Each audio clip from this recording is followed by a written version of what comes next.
À votre mission et rôle de sociologue, nous vous félicitons pour vos recherches et je pense que vous verserez cette communication au comité scientifique d'organisation de ce forum pour son exploitation. Madame Aïssatou Taran, à vous la parole.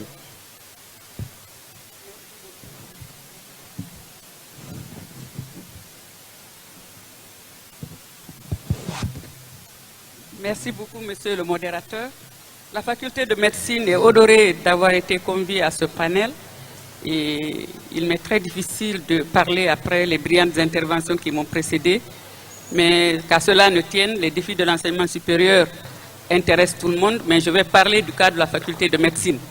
Et je vais rejoindre donc l'intervention de notre étudiant Condé et bien sûr celle de monsieur le ministre de l'enseignement supérieur et du professeur Banou.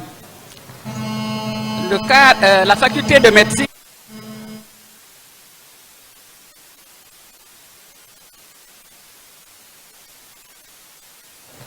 et elle a des acquis majeurs qu'elle cherche à capitaliser. Et je vais situer son contexte. C'est une faculté qui a aujourd'hui 50 ans. Elle a été créée en 1967. Et en 1968, une faculté de pharmacie a été créée. Les deux ont été fusionnés en 1990 et on leur a adjoint un service, un département d'odontostomatologie qui en fait l'actuelle faculté de médecine, pharmacie et odontostomatologique de l'université Gamal Abdel Nasser de Conakry. Alors, cette faculté a pour mission de former des médecins, des pharmaciens et des chirurgiens dentistes capables de résoudre les problèmes de santé des populations et d'assurer l'enseignement et la recherche dans les domaines de la santé. Cette faculté a des défis aussi. Elle a une problématique qui se traduit dans des défis et elle a aussi des perspectives d'avenir. Au nombre de ces défis, nous avons retenu 4 axes. Parmi ces axes, nous avons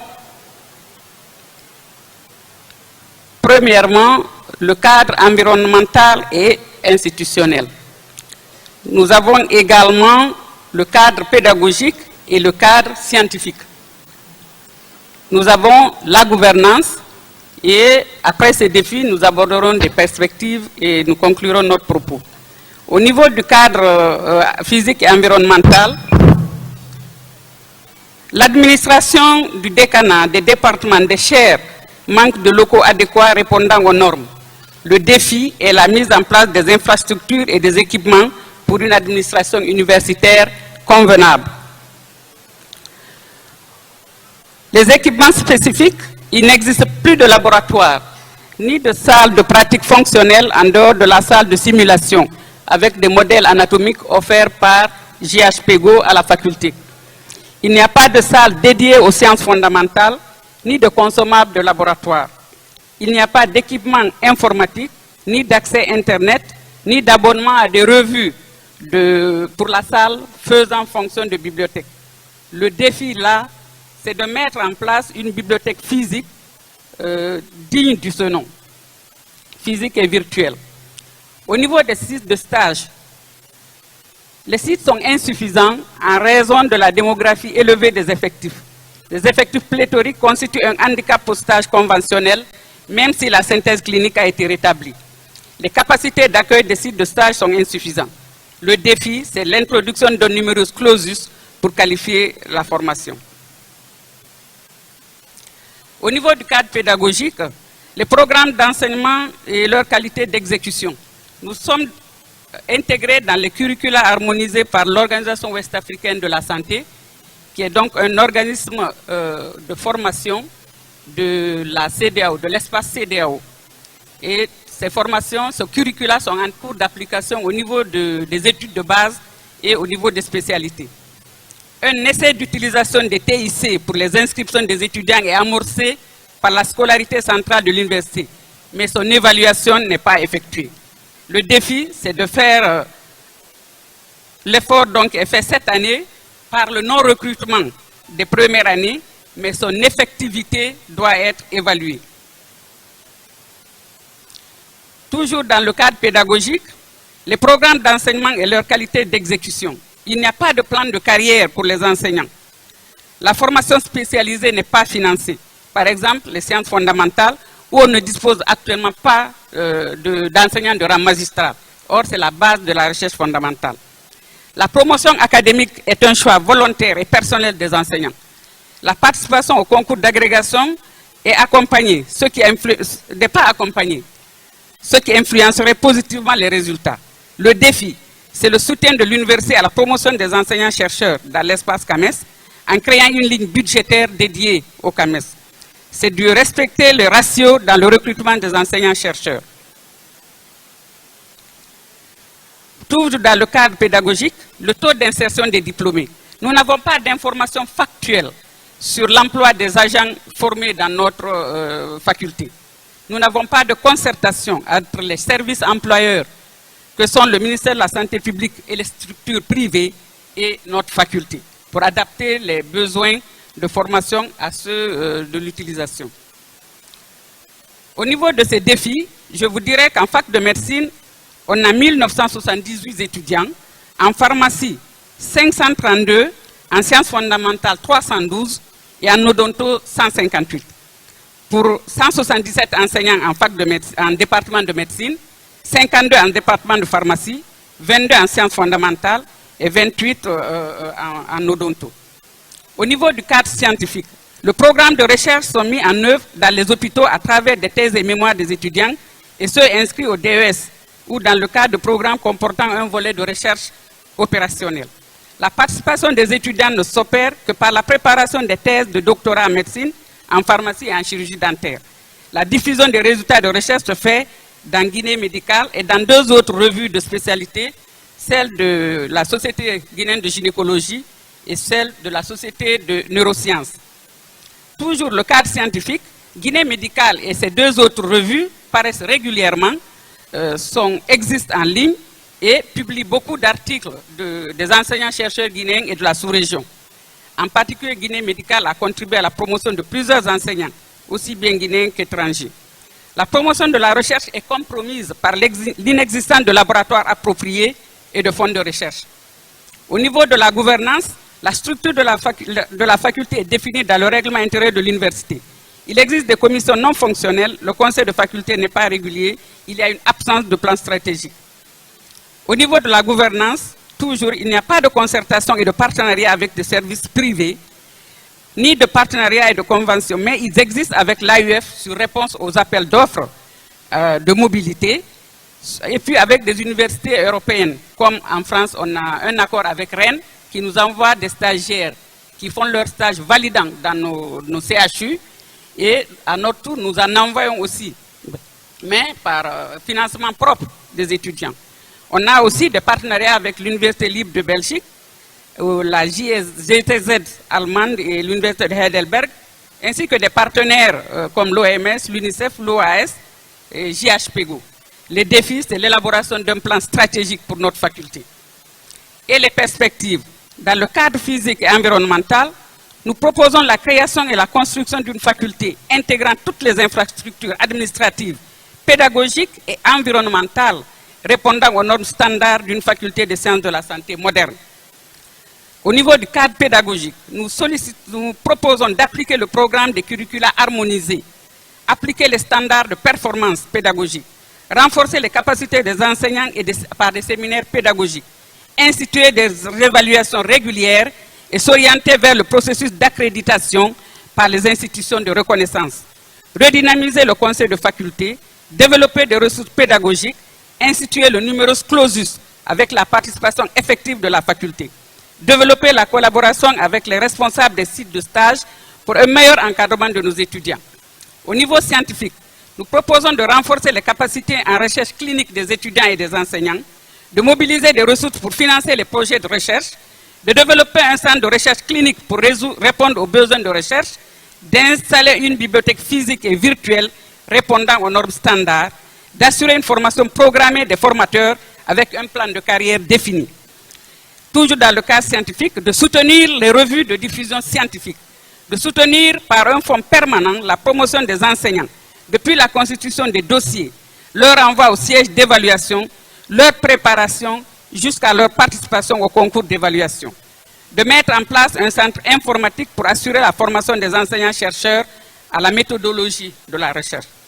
Au niveau de la gouvernance, nous proposons d'élaborer et mettre en œuvre un plan stratégique de développement de la faculté intégrant les 4 composantes que sont le cadre physique et environnemental, le cadre pédagogique, y compris les ressources, le développement des ressources humaines, le cadre scientifique, le cadre de gestion, et d'inscrire la faculté dans un système d'accréditation et de développement de partenariats multiformes. Monsieur le modérateur, en conclusion, l'organisation de ce forum est une occasion d'échange et de partage qui permet d'envisager une résolution stratégique des problèmes structurels auxquels notre faculté est confrontée, à l'instar de toutes les autres institutions d'enseignement supérieur. Je vous remercie pour votre attention. Merci bien, Madame, pour cet exposé. Et je voudrais, tout comme je l'ai demandé au professeur Banobari, que vous versiez votre communication au comité scientifique. Mais permettez-moi avant de dire qu'en dépit des problèmes que vous soulevez par rapport à cette faculté, il faudrait bien que l'on sache qu'à mon avis, c'est là où la relève se prépare le mieux.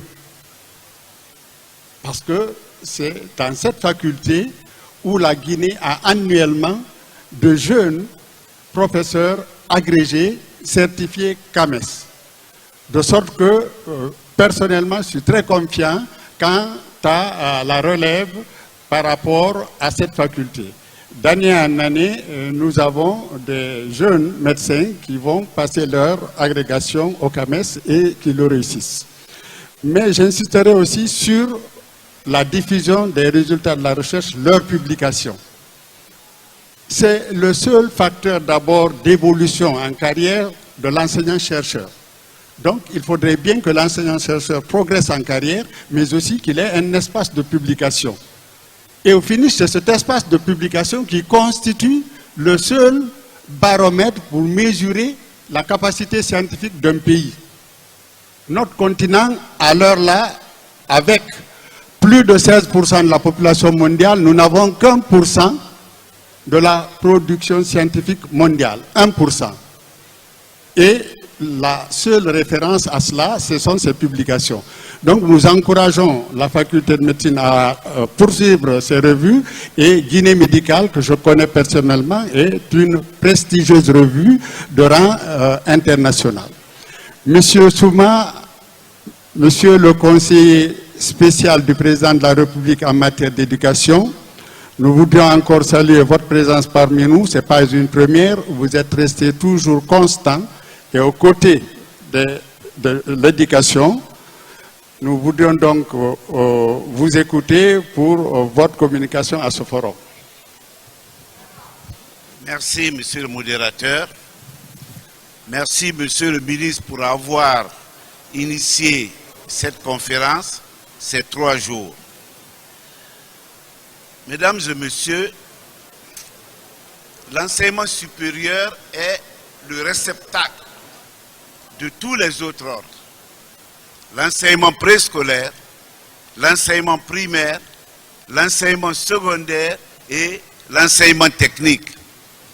C'est dire que le primaire, c'est ce que l'on voit en aval, mais en amont, il y a tous ces ordres d'enseignement.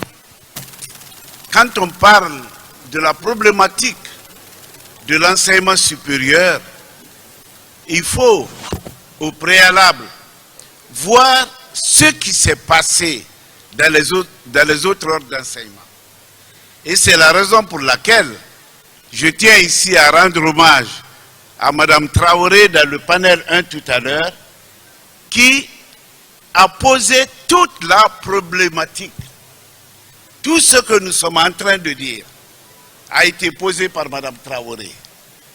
Mais comme on dit, ce que femme dit, c'est ce que le peuple veut et c'est ce que Dieu veut également.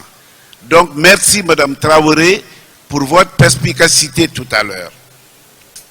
L'enseignement supérieur ne peut pas être cohérent, ne peut pas être performant si les autres ordres d'enseignement ne sont pas au même niveau, ne sont pas dans la même mouvance. C'est pourquoi il convient de revenir sur cette triptyque filière, formation, orientation. C'est absolument indispensable. Quand l'élève qui sort du primaire n'a pas la formation adéquate, au secondaire, il n'aura pas la même formation adéquate et au supérieur, il sera un étudiant qui n'aura pas ce qu'il faut en aval pour être un bon étudiant. C'est évident. Donc, vous savez, Ben nous disait tout à l'heure, quand on est enseignant, on est parfois habitué à parler sans micro devant des auditoires.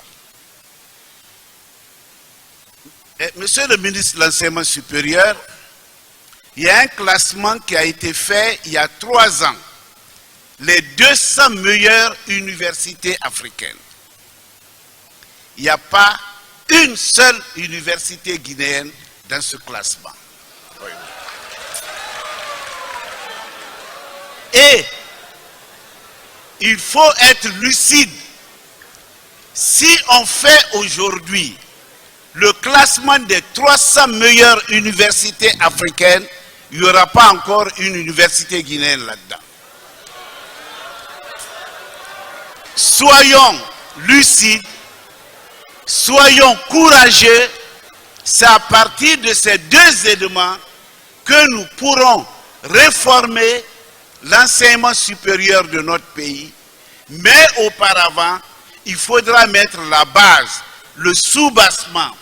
Et ce soubassement, c'est le primaire, c'est le secondaire, c'est l'enseignement technique et l'enseignement technologique. Dans ce classement, mesdames et messieurs, les meilleures universités sont des universités technologiques. C'est la raison pour laquelle, tout à l'heure, dans le panel 1, on a insisté sur l'importance de l'enseignement technique, de l'enseignement technologique. Avant, on envoyait un enfant aller dans l'enseignement technique quand il ne trouvait pas de filière dans l'enseignement général. Nous avons 3 filières en Guinée. Quelqu'un a dit tout à l'heure au Sénégal, il y a 17 filières et au baccalauréat, il y a 17 baccalauréats. Et la plupart de ces baccalauréats relèvent de l'enseignement technique. Donc, il faut qu'il y ait une révolution à ce niveau.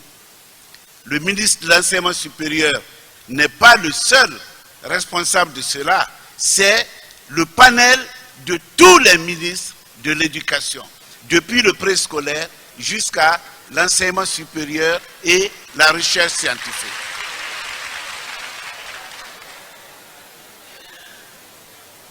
Il y a donc pour nous l'obligation de faire ce qu'on appelle de la prospective, c'est-à-dire prévoir ce qui peut se passer non pas dans 1 an, mais dans 10 ans, dans 20 ans, dans 50 ans. Dans 25 ans, la plupart des métiers qui existeront ne sont pas créés aujourd'hui. Je dis bien, la plupart des métiers qui existeront dans 50 ans ne sont pas encore créés aujourd'hui. D'où l'effort à notre niveau de faire non seulement cette prospective, mais de faire preuve d'imagination, de faire preuve de recherche, mais auparavant de faire preuve de lucidité et de courage, se dire que la Guinée, mesdames et messieurs, n'est pas dans le peloton de tête dans l'éducation. La Guinée est dans le peloton de derrière. Il faut le dire. Et nous en sommes tous responsables. les politiques depuis la Première République, les pédagogues que nous sommes et tout le pays. Les parents d'élèves font ce qu'ils peuvent. Il faut même plus que ce qu'ils devraient faire. Ils mettent beaucoup d'argent dans le préscolaire, dans le primaire. L'État doit nécessairement prendre le relais. Vous savez, il y a la notion juridique du droit opposable à l'État.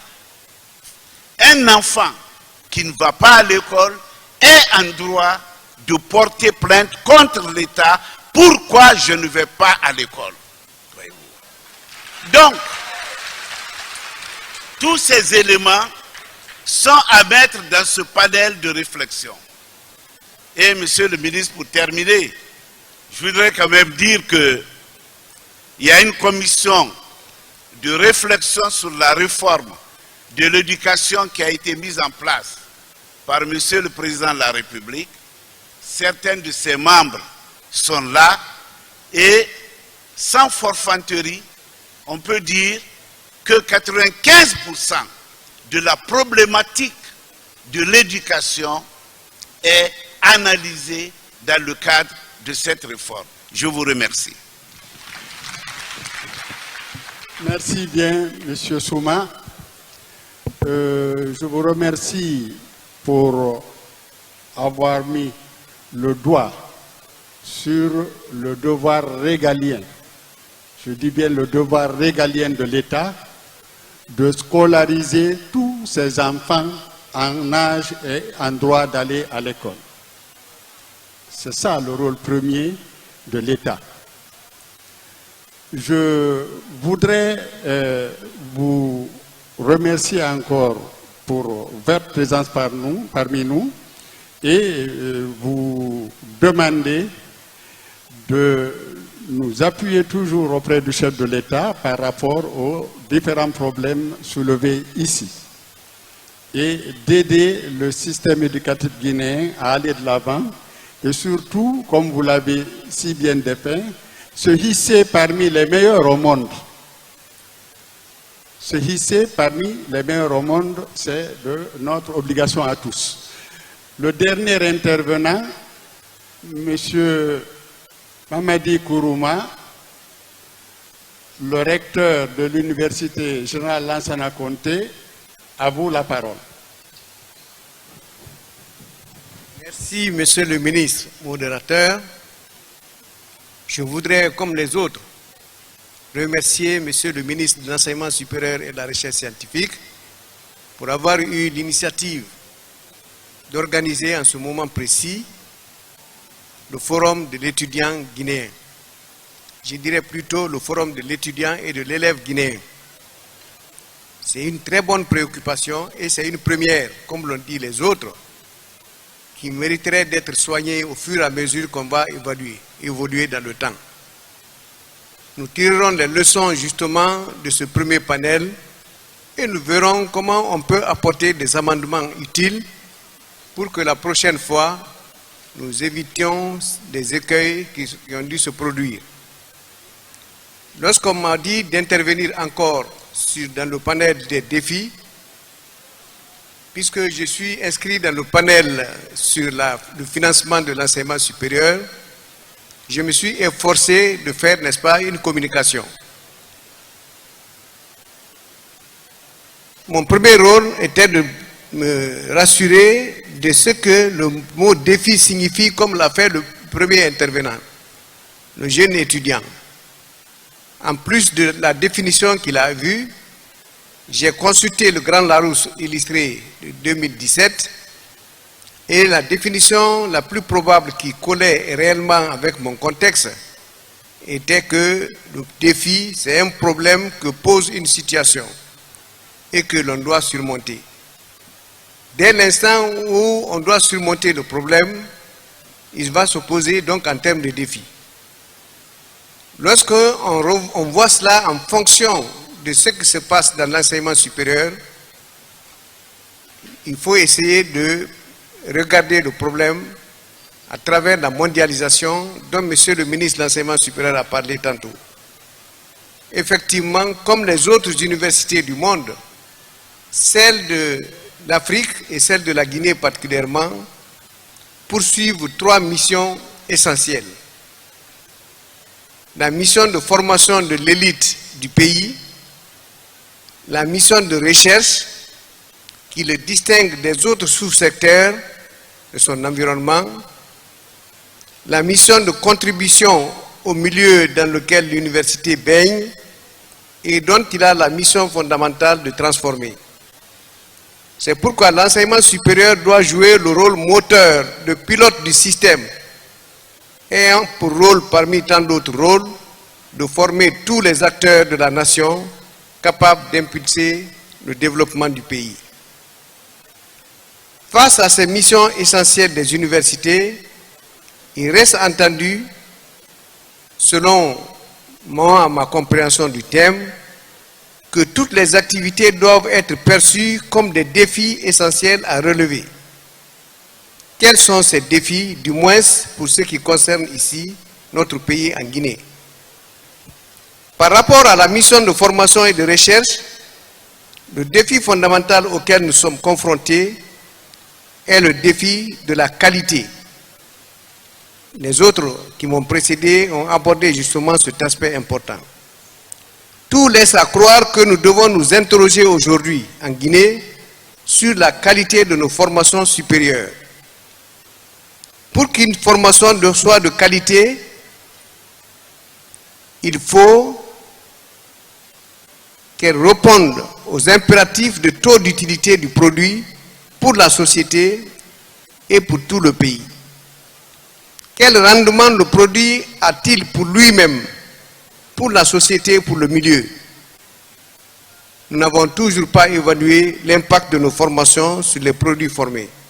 C'est ce que nous devons faire à l'enseignement supérieur si nous voulons savoir que nous sommes en train, n'est-ce pas, d'évoluer dans le sens de la qualité. Le conseiller du président a parlé du palmarès des établissements auquel aucune université guinéenne ne fait partie. Je dirais que ce palmarès-là, c'est le palmarès des universités hautement avancées. C'est pourquoi il n'y a pas eu de Guinéens là-dedans, et c'est pourquoi il n'y a même pas eu d'université africaine dans ce palmarès des 100 établissements les meilleurs du monde. C'est un grand défi que nous devons relever. Comment nous allons relever ces défis? Il faut que, premièrement, ceux que nous devons recevoir pour les former, c'est-à-dire les bacheliers qui rentrent dans nos universités, soient au niveau requis. Moi, en tant que recteur, je me suis toujours posé la question de savoir si nos bacheliers qui rentrent ont vraiment le niveau requis pour aborder nos programmes en vigueur. La réponse est très mitigée. Le pourcentage d'étudiants ayant un niveau requis pour aborder, n'est-ce pas, nos programmes en vigueur est un pourcentage extrêmement bas. Il faut le reconnaître. Dès l'instant où cette préoccupation se pose en termes de fondement didactique pertinent, il n'est pas possible de parler de qualité.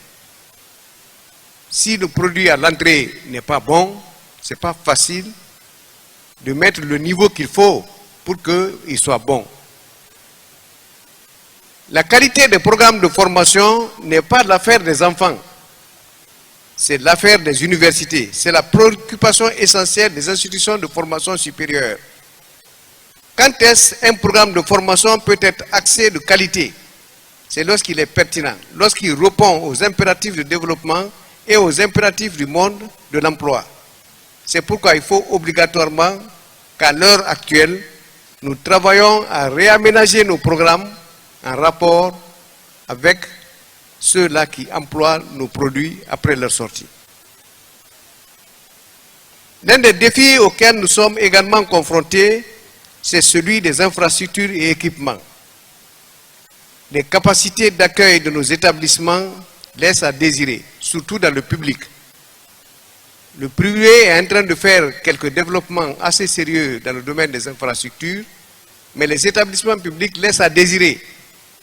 il n'y a pas eu de financement important, sinon celle que vient d'être initiée par le ministre Yero Badle et qui va porter sur l'extension de 4 universités en Guinée. Ce serait une merveilleuse chose. Lorsque dans un amphithéâtre, vous avez un groupe pédagogique de 500 étudiants qui écoutent un cours devant un professeur qui doit reprendre la même chose devant 2 ou 3 autres groupes pédagogiques de même taille, il est difficile de prétendre à la qualité de la formation, surtout dans un contexte de LMD. Le LMD parle, n'est-ce pas, d'encadrement individualisé des étudiants. Comment on peut encadrer individuellement 500 étudiants appartenant au même groupe pédagogique? Ce n'est pas évident. Le dernier point à aborder, toujours s'agissant de la qualité, c'est le défi des enseignants impliqués dans la mise en œuvre de nos programmes. Sont-ils des enseignants qualifiés? Nous avons traîné derrière nous un grand dilemme par le passé. En faisant de nos professeurs d'université des gens qui n'étaient que détenteurs de la simple maîtrise, actuel équivalent de la licence. Comment un licencié peut enseigner un autre licencié? C'est là le grand problème. Pour corriger ce hiatus, nous, les recteurs, nous avons décidé, depuis les années 2014-2015, que ne doit enseigner à l'université que celui qui a le master au moins ou le doctorat. Soucieux de la qualification de notre produit, nous avons donc pris cette initiative de considérer désormais comme enseignant du supérieur qu'un diplômé de master ou de doctorat. Mais pour cela, il faut mettre en place des formations de master et de doctorat. Nous avons aujourd'hui à Symphonia 16 programmes de master et 2 écoles doctorales, mais qui fonctionnent péniblement, faute de financement. Ces établissements doivent assurer tout d'abord la formation des formateurs. C'est un volet extrêmement important qui préoccupe notre cabinet aujourd'hui, je suis d'accord, mais il faut que nous nous battions ensemble pour trouver le financement requis à ces formations. L'État guinéen ne finance au niveau de l'enseignement supérieur que des formations de licence. Certains de nos étudiants sont très brillants au sortir de la licence et ils aimeraient continuer au master et au doctorat, mais ils n'ont pas la possibilité. Pourquoi? Parce que nous avons refusé catégoriquement de massifier ces formations avancées. Nous avons connu la massification de l'enseignement pendant le premier régime, à tous les niveaux, au niveau universitaire. Aujourd'hui, nous avons la difficulté de gérer convenablement cette masse importante d'étudiants qui se retrouvent, qui se tapent la porte justement à l'entrée à l'université. Il faut qu'on arrête ça. Les masters ne sont faits que pour ceux qui ont la possibilité de financer, parce que l'enseignement supérieur, c'est un luxe que n'importe qui ne peut pas s'offrir. C'est vrai. Si vous avez le niveau, il faut aller plus loin. Je suis d'accord. Mais pour cela, il faut que l'État accepte de financer le volet enseignement avancé, c'est-à-dire les masters, les doctorats, pour que le maximum de licenciés qui ont la capacité de poursuivre leurs études viennent justement au niveau de ces formations-là.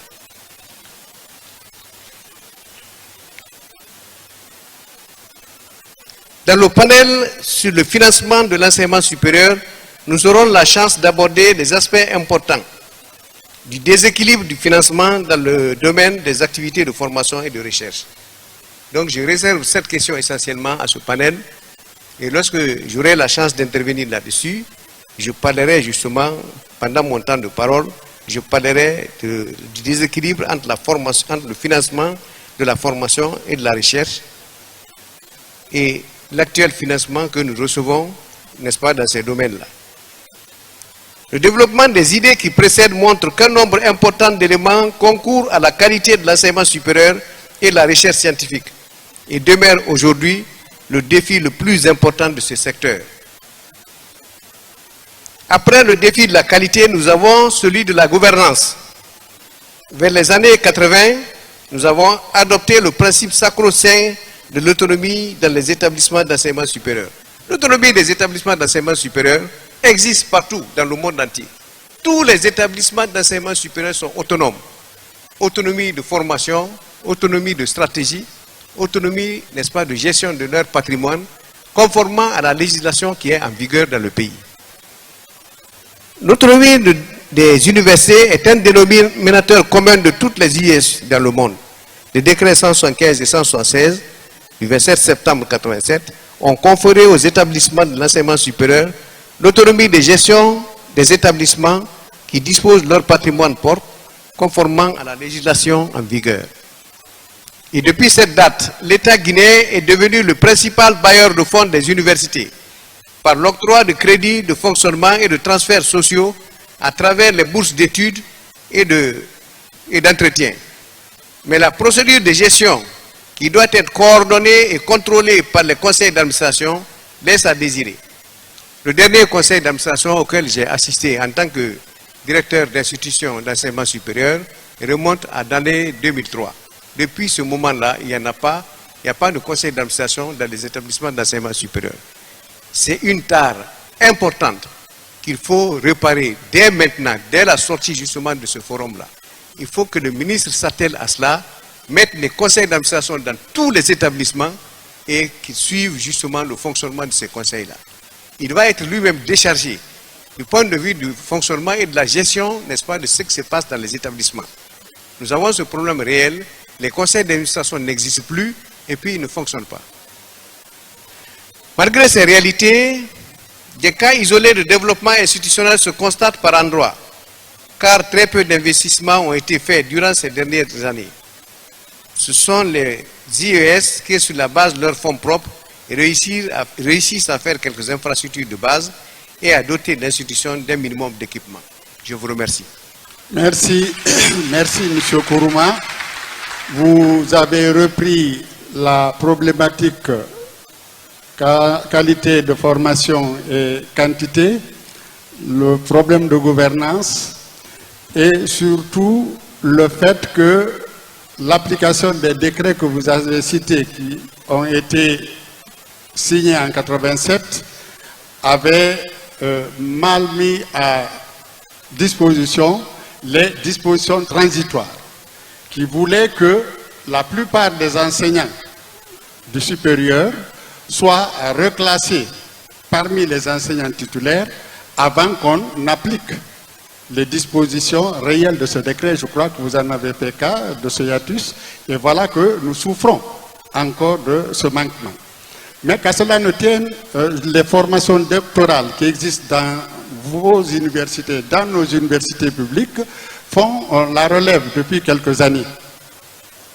Mais là où il faut insister, c'est là où vous interpellez, et à juste raison à mon avis, le gouvernement, l'État, que le système LMD que nous avons introduit dans notre système de formation et d'évaluation de l'enseignement supérieur, c'est à 3 niveaux, la licence, le master et le doctorat. Et jusque-là, l'État n'a accompagné les étudiants qu'au niveau licence.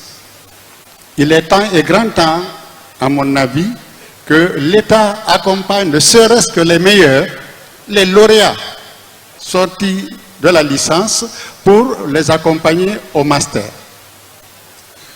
Et la jeunesse que vous êtes, vous devez vous former, continuer toujours à vous former, même ceux qui ont déjà le diplôme de licence, ne pas s'arrêter en si bon chemin. Parce que la compétition est rude au niveau mondial et seuls les qualifiés auront droit à un emploi décent. Je voudrais remercier les panélistes pour ces exposés et vous remercier surtout, vous, l'auditoire, pour votre écoute active. Cela suppose que vous aurez beaucoup à dire, sinon ici, mais surtout à restituer à vos amis qui n'ont pas eu la chance d'être ici, ce que vous avez appris ici, parce que les organisateurs de ce forum ont voulu que ce soit un rendez-vous du donner et du recevoir. Sur ce, donc, je voudrais vous passer la parole pour vos questions. On va procéder comme tout à l'heure, que les micro-baladeurs aillent vers le public. Et si d'aventure on pouvait privilégier les jeunes, ça serait intéressant qu'on leur donne la primauté d'intervenir.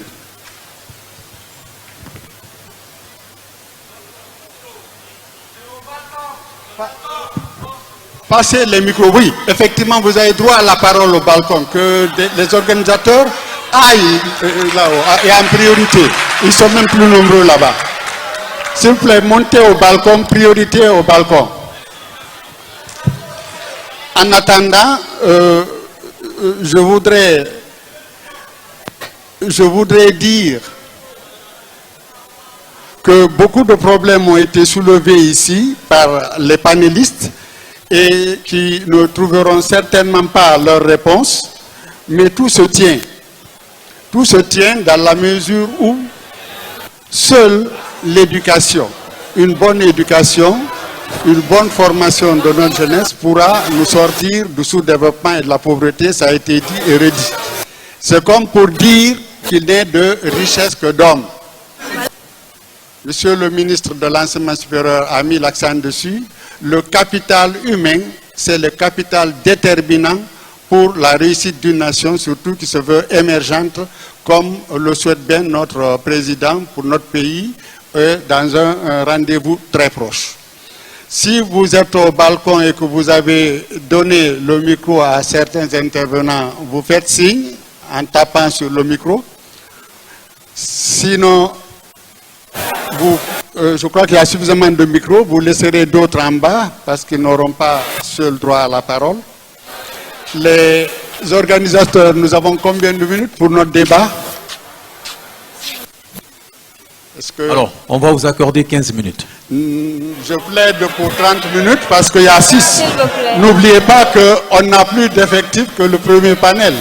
Bon. Donnez-nous au moins 30 minutes, si possible. On va garder les 15 minutes. Nous avons la cérémonie d'ouverture dans quelques minutes. Mais ce n'est pas à 14h, vous avez dit, il est 13h. Oui. OK, on se soumet à votre volonté. Merci, monsieur le ministre. Donc, on ira rapidement aux questions. Vous permettrez qu'on les prenne ensemble pour que vous ayez au moins émis vos idées. Même si on ne répond pas, mais on aura au moins compris vos préoccupations. Donc, tous ceux qui ont à prendre la parole, on vous donne la parole pour 2 minutes. Allez-y. Oh. Allô. Allô. Oui, allez-y. Vous avez gardé le calme jusque-là. Gardons le calme, je vous prie. S'il vous plaît. Gardez le calme jusque-là. Écoutons-nous. Allez-y, celui qui a le micro.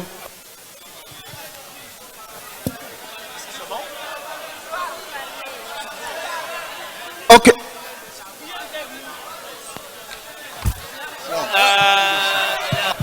Présentez-vous et posez votre question, s'il vous plaît, rapidement.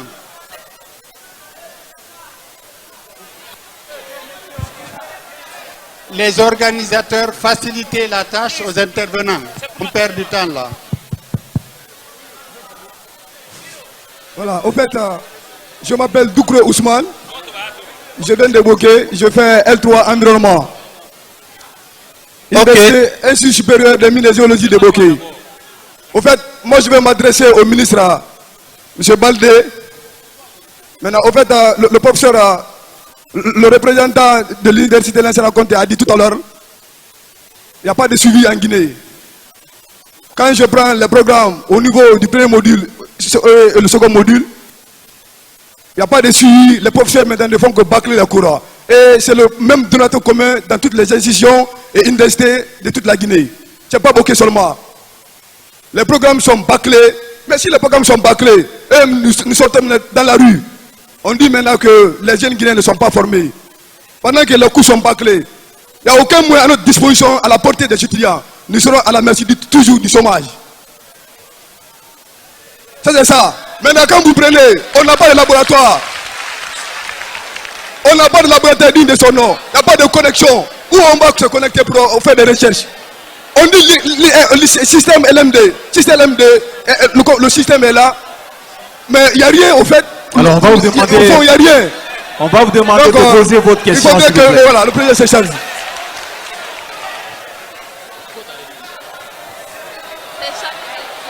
Alors. Ok.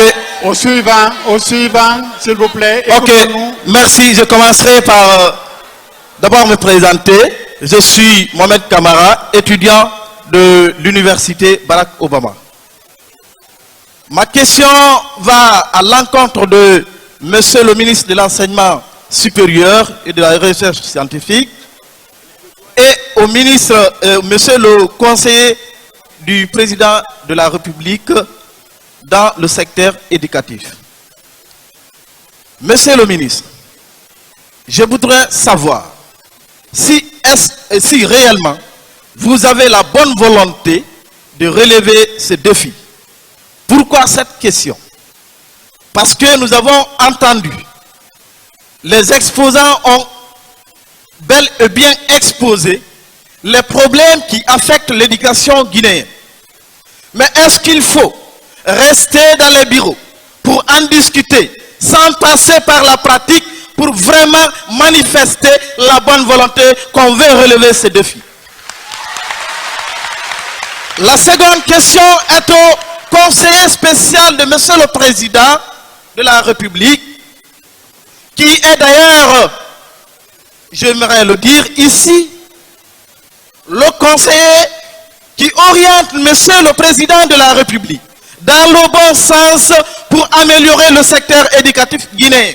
Est-ce que vous, Monsieur le conseiller, par votre intermédiaire, Monsieur le Président a la bonne volonté de relever ces défis dans la mesure où Monsieur le Président nous a tenu des promesses pour vraiment créer une révolution dans cet enseignement? Mesdames et messieurs, pour ne pas monopoliser la parole, je vous remercie, mais surtout, j'interpelle aux étudiants guinéens, je lance un appel aux étudiants, aux formateurs, de bien revoir et plus jamais ça. Je vous remercie. Un dernier au balcon et deux en bas. Un dernier au balcon.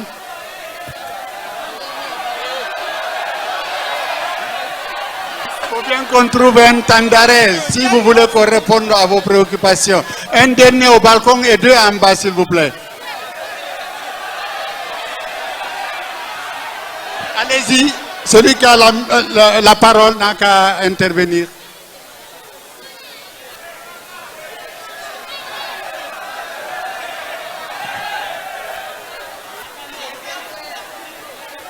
On a coupé le micro là, c'est au balcon d'abord. Est-ce qu'il y a quelqu'un qui est en face du micro qui prenne la parole là? Le balcon là n'est pas à notre avantage. Intervenez rapidement.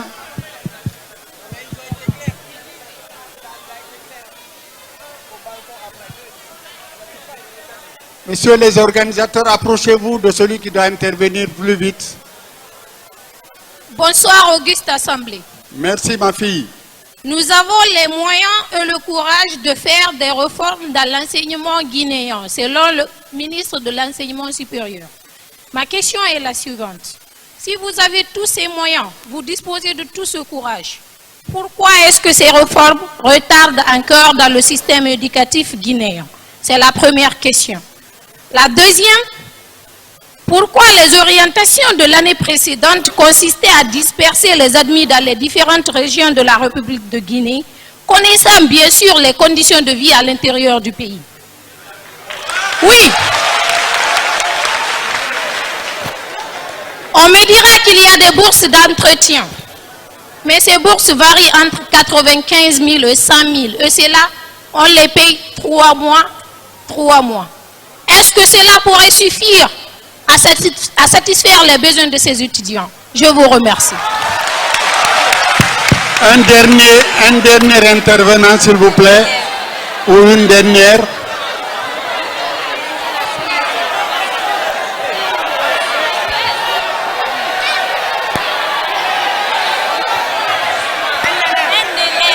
Est-ce que vous voulez écouter les réponses? Donc, Voilà, donnons la parole à un dernier et vous allez écouter la réponse à vos questions pertinentes. Allez, dernier intervenant. Bonsoir, monsieur le ministre. Je suis à vous. Voilà, Je m'appelle Aboubakar Kadjabalde. Je fais à l'université Amadou Dieng. Bon, j'aimerais réellement toucher ce point que le directeur, si je ne me trompe pas, qui avait parlé de master. Parce que avant, on avait le master dans les universités. Mais actuellement, ça a été éliminé. Je vais dire ainsi. Bon, comme nous le savons tous, actuellement pour faire le master, ça varie de 25 millions et ainsi de suite. Et nous, pauvres, et on demande réellement pour faire telle, comme je m'excuse, telle entreprise ou bien telle fonction, il faut le master au minimum. Comment nous, pauvres, comment nous pourrons réellement soulever ce défi? Donc, je vous lance cet appel et de revoir le compteur, comment réellement vous pouvez conjuguer en fait ces 25 000 ou bien au niveau de ce master. C'est ma question.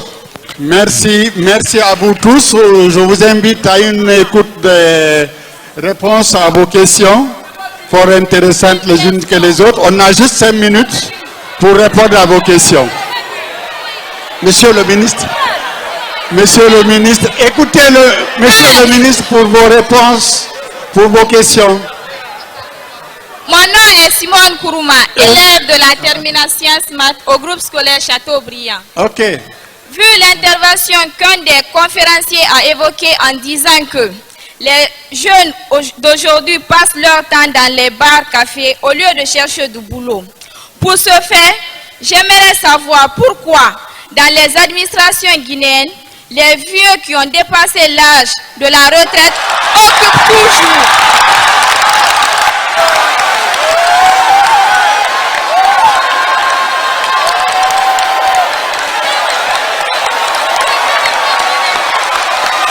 C'est compris, votre question est comprise et chaleureusement applaudie.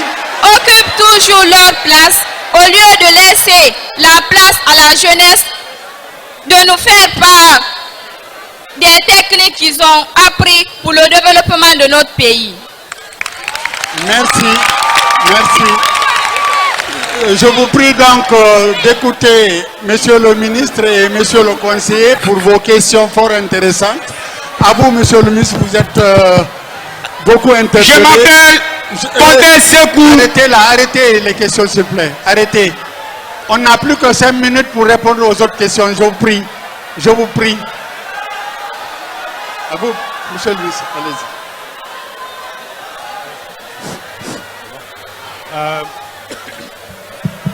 allez-y. Allô? Allô, ça va? Ne vous en faites pas. Je serai là pendant les 3 jours. Tout ce gotha de personnalités, de spécialistes de l'éducation seront là également pour répondre à vos questions. Donc, dans les couloirs à la marge, on pourra toujours répondre aux différentes questions parce que tout le monde ne peut pas poser des questions ici. Et je suis très heureux de savoir que ce premier forum suscite déjà à son début beaucoup d'engouement. Ça veut dire que tout le monde est conscient que s'ils n'ont pas une éducation de qualité, si nos jeunes ne sont pas formés, il y a danger pour la nation. Comme le dit le président lui-même, dans les années à venir, le nombre de jeunes augmente, surtout très jeunes, comme l'a rappelé le professeur Bano, et c'est pour tous les pays africains une bombe à retardement si on ne prend pas les mesures adéquates pour leur trouver des emplois. Donc, pour revenir à la question de l'étudiant de l'école de mines et géologie, les professeurs bâclent les programmes et ensuite n'ont pas de formation. C'est un problème, il ne faut pas simplement lier ça aux questions de professeurs bâclent les programmes. L'environnement global qu'il faut changer et que nous essayons de changer aujourd'hui. L'autorité d'assurance qualité a été mise en place. Bientôt, il sera, en tout cas les responsables de cette autorité d'assurance qualité seront nommés. Et en ce moment-là, tous les problèmes dont vous parlez, les professeurs qui ne viennent pas en classe, ou la qualité de l'enseignement, est-ce que ça répond vraiment au marché de l'emploi? Parce qu'il faut que nos formations en tout cas, grâce à nos formations, nos employés, les diplômés, soient compétitifs sur le marché du travail. L'adéquation aussi, les curricula, le développement des curricula, les référentiels, tout cela sera fait avec l'autorité d'assurance qualité. Lors de notre dernière réunion qui a porté justement le Conseil des ministres du CAMES sur la qualité dans l'enseignement, il en était question justement. Qu'est-ce qu'on peut faire pour que la qualité soit assurée tout le long du cursus? Ça veut dire que les élèves et les étudiants seront amenés comme ailleurs à noter même leurs enseignants. Parce que dans certains pays, l'un de mes collègues l'a soulevé, certains enseignants refusent que les étudiants les notent, mais ça va se faire à la longue. Et aussi, les étudiants seront éventuellement évalués. Deuxièmement, la question de Mohamed Kamara de Barack Obama. Est-ce que, j'ai pas bien compris la question, bonne volonté pour relever ce défi, je sais pas, pratique au lieu de théorie, peut-être qu'il veut dire qu'on fait beaucoup de théorie dans nos universités et très peu de pratique. Oui, je suis d'accord avec lui. Et c'est pour cela, nous essayons de dégager des moyens pour équiper de plus en plus les universités, parce que c'est l'un des points soulevés par les différents intervenants, par l'étudiant Condé. Nous manquons d'infrastructures, nous manquons d'équipements. Donc, tout ça, ça demande de l'argent. Le professeur de Gamal disait tout à l'heure, de Symphonia, qu'il y a un panel sur le financement de l'enseignement supérieur qui coûte très cher. Je le rappelle, l'enseignement supérieur coûte très cher. Et donc, l'État est en train de faire des efforts, on l'a dit, avec tous ces milliers d'étudiants, comment financer ces études correctement. Et la dame qui a parlé de bourse tout à l'heure, tout ça, il faut remettre en question si on veut affecter l'argent nécessaire à la formation effective. Parce que ça ne sert à rien d'aller à l'université, prendre 100 000 par mois. 9 mois l'année universitaire, ça fait 900 000. 3 ans, ça fait 2 700 000. 3 ans, 2 700 000. Alors que si on consacre ces ressources à qualifier la formation, à équiper les universités, à recruter des meilleurs enseignants, à financer justement ces masters dont on parle de doctorat pour que les formateurs soient formés, ça va faire la différence en termes de formation et d'employabilité sur le marché du travail. Parce qu'un mois de salaire, c'est environ aujourd'hui 5 millions de francs dans le privé. Un mois de salaire, 5 millions de francs. Alors que vous courez derrière 2 700 000 pendant 3 ans qui ne vous apportent rien. Mais je reviendrai à la question de la dame. Il faut qu'on se dise la vérité aussi, parce qu'il ne faut pas qu'on ait l'impression que tout doit être gratuit dans la vie. Et en général, quand tout est gratuit, ça ne marche pas le plus souvent. Donc, nous allons essayer de dégager les moyens pour accroître la qualité et la pratique dans nos enseignements. Et nous avons engagé des consultants actuellement je reviens à l'école des mines de Bokeh. Vous savez, dans le cadre de la Mano River Union, qui comprend la Guinée, la Sierra Leone, le Libéria et la Côte d'Ivoire, le centre de Bokeh a été désigné comme centre qu'on va transformer en un institut d'excellence des mines pour toute la sous-région. Et donc, avec l'appui de la GIZ allemande, nous avons engagé des consultants des écoles de mines de France qui sont déjà venus pour voir dans quelle mesure nous pouvons procéder à cette transformation-là. C'est pour vous dire simplement qu'il y a des activités en cours. Peut-être que tout le monde n'est pas informé. Nous ne voulons pas faire de bruit pour tout ce que nous faisons jusqu'à ce qu'on ait des faits concrets. Il en est de même de la construction ou de l'extension de 4 universités, c'est-à-dire Symphonia, l'Abbé, Zérékoré et Cancan dans un premier temps. Actuellement, il y a des travaux en cours à Gamal et à l'Abbé pour justement accroître les capacités d'accueil, les infrastructures, et nous essayons de travailler, comme je l'ai dit tantôt, sur les conditions de vie et de travail de nos enseignants pour qu'ils soient justement présents constamment au niveau des universités. Donc, mademoiselle avait parlé des réformes qui retardent, ça ne retarde pas, vous savez, on revient de loin. La Guinée a bientôt 59 ans, je crois bien, et les fondements ne sont pas totalement en place. Vous savez, le chef d'État lui-même a dit qu'il a hérité d'un pays, mais pas d'un État. Donc, ces fondements sont en cours de construction, et je sais que c'est douloureux, ça va prendre du temps, mais le plus important, comme le disent les Anglais, le plus important dans une bataille, c'est de l'engager. La dispersion des étudiants à l'intérieur du pays. Je vais vous raconter une anecdote, justement pendant les périodes d'orientation. Il y a un ami du président Sékou Touré à l'époque qui est venu se plaindre au président Sékou Touré pour dire oui, on a envoyé mon enfant jusqu'à Cancan. Sékou Touré dit, ah bon, il dit vraiment il n'est pas content, avec toutes les raisons. Après, Sékou Touré lui dit, ok, si on l'envoie en Roumanie, ça, tu es d'accord? Il dit oui. Son argument, c'était qu'il n'a personne à Cancan pour son enfant. Le président Sékou Touré lui demande, est-ce que tu connais quelqu'un en Roumanie? Il dit non. Il dit, mais pourquoi tu veux aller là-bas alors que Cancan c'est en Guinée? Donc, la Guinée nous appartient tous. Et ensuite, il faut comprendre, moi je vais être très clair avec vous, je n'ai pas l'habitude de mentir aux gens.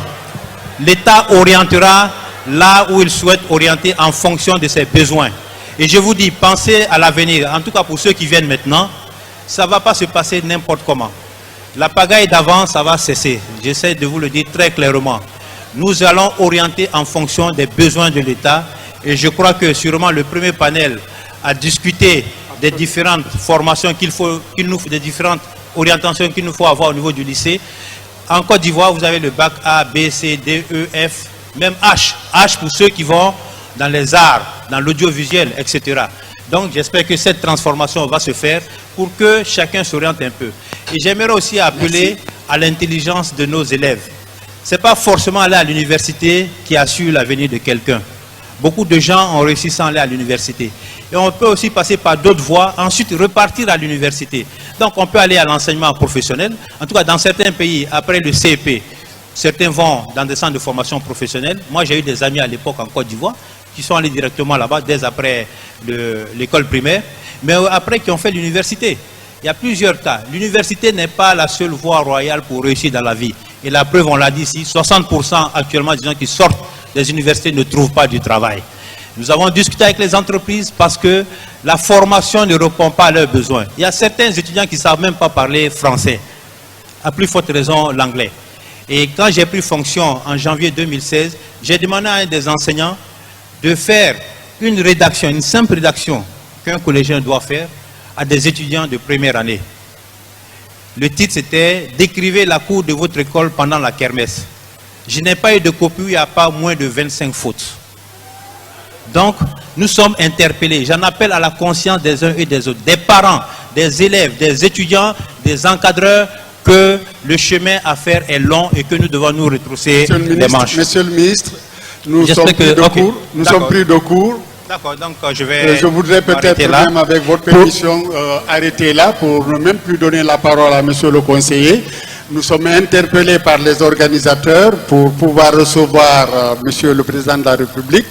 Nous nous excusons pour les réponses à vos questions non répondues, mais comme le disait monsieur le ministre, ce n'est que le début.